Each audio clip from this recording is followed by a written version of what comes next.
Traditional ricotta takes hours to make because it's a byproduct of mozzarella making, which takes hours.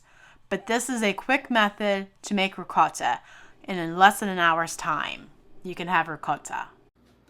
Hi, welcome to Mennonite Farmhouse. I'm Leanne, and if you're new to my channel, I do cooking and baking from scratch, canning and dehydrating videos. And if that sort of thing interests you, feel free to subscribe to the channel and hit that notification bell to be notified when I upload my next video. And today's video is part of the Instant Pot Collaboration 2023, hosted by Chris at Chris and Larry Homestead. And I'll leave a link to all the other collaborators down below for you to go check out their videos, because at the end of the collaboration, Chris is going to be giving away a cutting board that she custom makes, which you don't want to miss out on. And you want to make sure you're leaving a comment down below on this video and go back and watch all the other great channels and comment on their videos to increase your chance at this cutting board. So let's get into it, and I'm going to show you how to make ricotta in the Instant Pot in less than an hour. So simple. It's mind-blowing. Let's get started, shall we?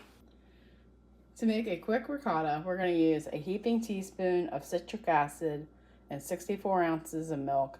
I'm using cow's milk, but you can also use goat's milk or milk from the store. And that's all you need to make ricotta cheese. Pretty simple.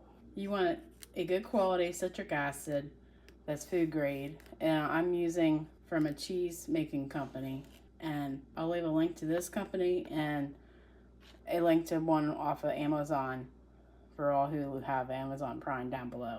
So with an Instant Pot, it is really simple to make. All we're going to do is pour the milk in. Don't try to spill it, because you don't want to cry over it. I think I just heard a bald eagle. Or is it just a bird? All right. A hawk.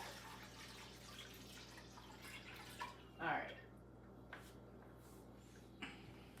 On the Instant Pot, you want to set it to yogurt, and if you have it on high, it will say boil if you have the ultra, and it will bring it to a temperature of 181 degrees automatically, which is perfect because that's what we want. So we're going to hit the start, and it'll preheat, then heat, and automatically shut off when it gets to that magic number of 181 degrees Fahrenheit. And you don't have to have a lid on for it to heat up.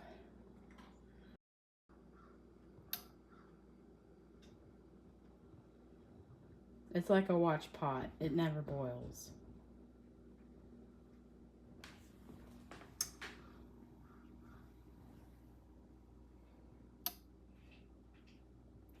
Is that skin forming on the top? Let's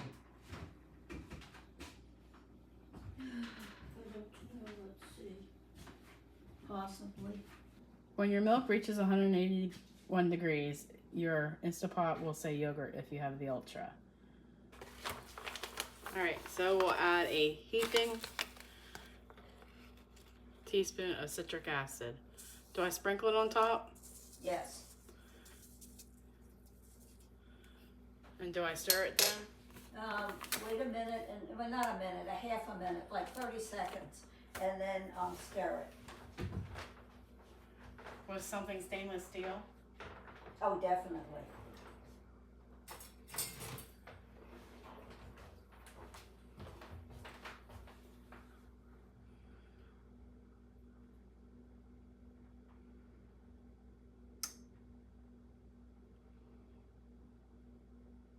It's about now. Go with it now.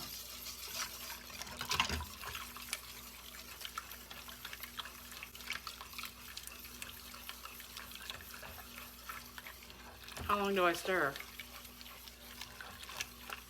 Just a half a minute, just enough to get it in there to dissolve it. I think it's curdling already.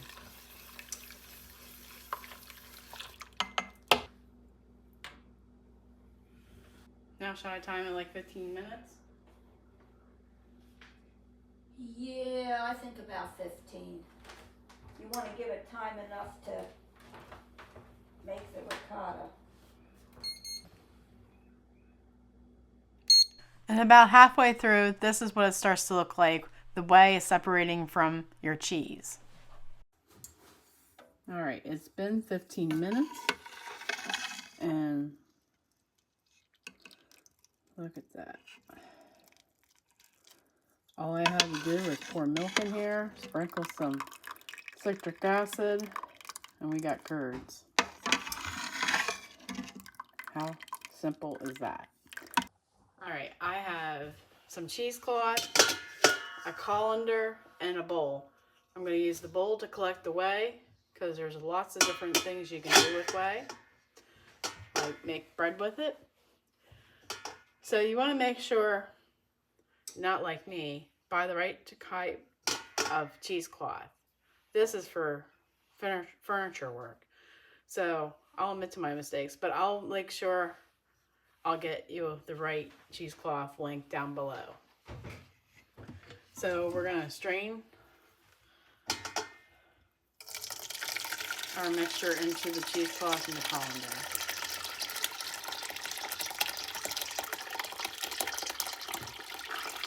And remember, it's hot.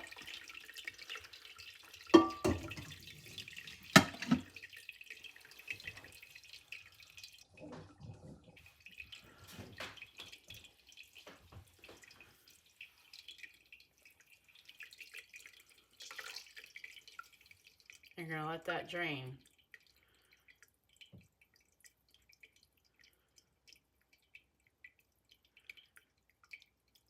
You could add salt to taste at this point, but I make sure my cooking has enough salt in it at other steps of the process when I'm cooking with it.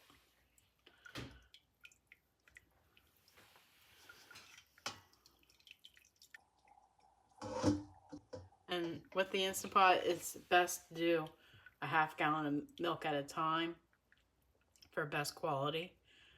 So you would want to let the Instant Pot cool down to make a next batch of ricotta if you really needed more than this. But this is great for one recipe for most things for a family of 2 or 4.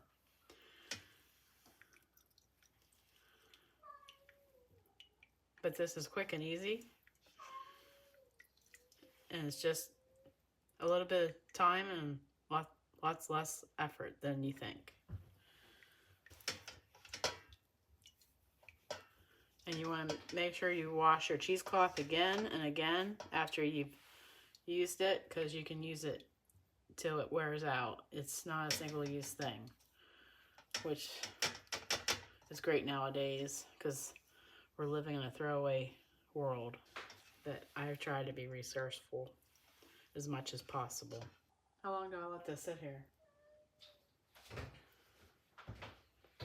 Just till it stops draining. You get it out of the liquid so it'll drain. Should I? I wouldn't squeeze it or anything. Just let it drain. Take maybe 10 minutes or something. I usually hang it.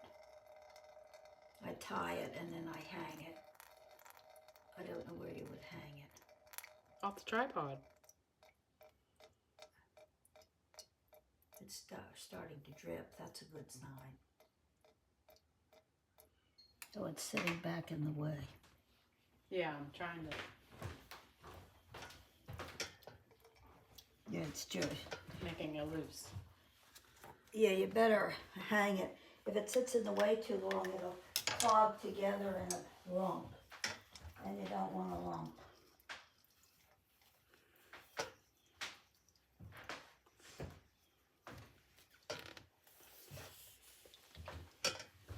Then when you dump it out, you can break it up a little bit with a fork or something. And you can add a little cream to it to make it, a little more creamy. That's optional.